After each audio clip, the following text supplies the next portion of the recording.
یا مسبب الاسباب کے لیے بعض بزرگوں نے کہا کہ عشاء کی نماز کے بعد کھلے آسمان کے نیچے ننگے سر ہو کر کے 501 مرتبہ اول آخر درود شریف کے ساتھ پڑھیں.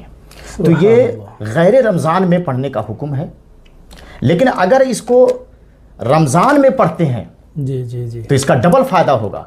اب لغوی معنی کیا ہے اس کا یا مسبب الاسباب؟ آپ سے بہتر کون ترجمہ کر سکتا ہے؟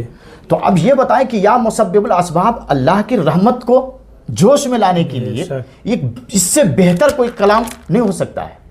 تو یا مسبب الاسباب یا مسبب الاسباب یا مسبب الاسباب 501 مرتبہ اگر پڑھتے ہیں عشاء کی نماز کے بعد، یعنی کہہ لیا جائے تراویح کی نماز کے بعد کھلے آسمان کے نیچے اور ننگے سر، اگر جس نیت سے پڑھیں گے بارے قرضدار